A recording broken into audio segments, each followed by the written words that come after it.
লেখক অমায়িক ব্যবহার যার মুখে আছে, পৃথিবীও ঋণী হয় ঠিক তার কাছে। ব্যবহার জয় করে মানুষের মন, পরাজিত হয়ে যায় অস্ত্র তখন।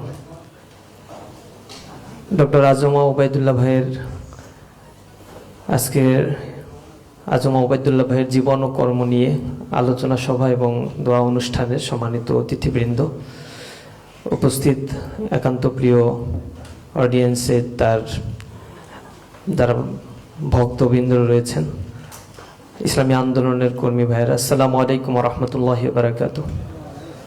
আজমা ওবায়দুল্লাহ ভাই বাংলাদেশ ইসলামী ছাত্র শিবিরের কেন্দ্রীয় সভাপতির দায়িত্বে ছিলেন এবং শিল্প সংস্কৃতি অঙ্গনে তিনি যে অবদান রেখেছেন, প্রত্যেকেই এখানে কথা বলছিলেন, আমি দীর্ঘ সময় ধরেই কথা শুনছিলাম ভাইদের মনোযোগ দিয়ে।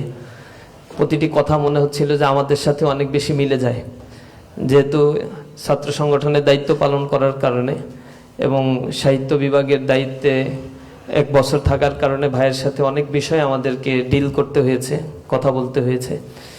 তো ভাইয়ের ব্যাপারে আমার খুব মনে পড়ে, যখন আমরা এই সংগঠনে আসিনি, ছোটোবেলায় স্কুলে পড়তাম, মাদ্রাসায় পড়াকালীন সময়ে আমাদের যে কিশোর কণ্ঠের আয়োজনগুলো হতো, এরকম একটি আয়োজনে তরুণদের নিয়ে একটি প্রোগ্রাম, ক্যারিয়ার কাউন্সিলিং প্রোগ্রামে বড় আয়োজন, সেখানে অতিথি হিসেবে থাকবেন আজমা ওবায়দুল্লাহ ভাই। তো আমাদেরকে যিনি দাওয়াত দিচ্ছিলেন, সে এইভাবে দাওয়াত দিচ্ছিলেন যে তুমি একটা বই পড়ছো না, তরুণ তোমার জন্য, ওই বইয়ের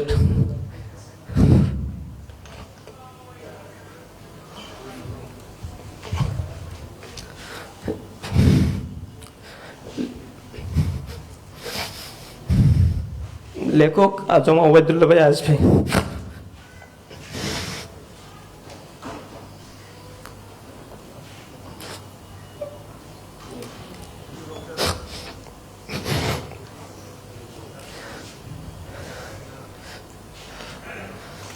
তো লেখক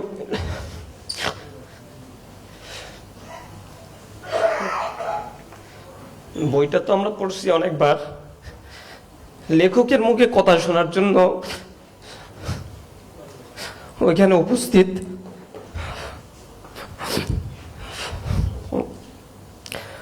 ইসলামী আন্দোলনের জন্য যে অনুপ্রেরণাগুলো লেখার মধ্য দিয়ে তরুণ সমাজকে তিনি যেভাবে ডেকেছেন, লক্ষ কোটি যুবক তার কাছে ঋণী থাকবে ইনশাআল্লাহ। আমরা যখন সদস্য সম্মেলন হতো, আমাদের বিভিন্ন গান,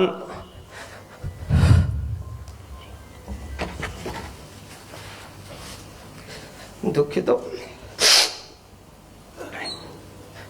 বিভিন্ন গান লেখার জন্য আমাদের ফোরামে আমরা অনেককে দায়িত্ব দিতাম। পতিতদশা শিল্পী, সাংস্কৃতিক ব্যক্তিত্বরা আমাদের লেখা জমা দিত। তা আমরা এগুলো বাছাই করার জন্য আমরা সেক্রেটারিয়েট বৈঠকে বসতাম, সেক্রেটারিয়েট মিটিংয়ে বসতাম। সবার লেখা দেখার পরে আমাদের কাছে যত বাছাই হতো, কেন যেন মনোমতো হতো না। আমরা চিন্তা করতাম, ওবায়দ ভাইয়ের একটা লেখা না আসলে কেমন হয়। একটু দীর্ঘ সময় ধরে আমরা বাছাইয়ের জন্য সময় নিতাম।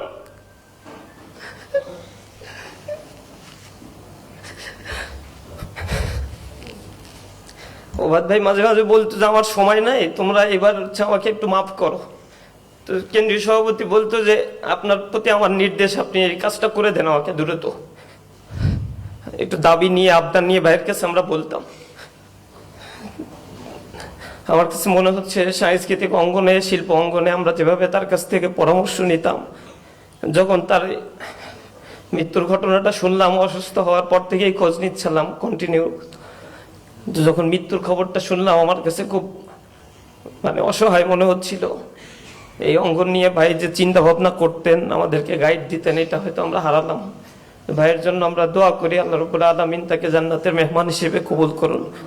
রাসূল করিম সাল্লাল্লাহু আলাইহি ওয়াসাল্লাম বলেছেন, 3টা আমল মানুষ মৃত্যুর পরেও জারি থাকে, তার মধ্যে একটা হচ্ছে ওয়া ইলমিন ইয়ানতাফাউ বিহি, ওই জ্ঞান যে মানুষগুলোকে বিতরণ করে যায় এবং সেখান থেকে মানুষ যখন উপকার পায় কিয়ামত পর্যন্ত, এই আমলনামা তার আমলকে ভারী করতে থাকবে এই আমলটি।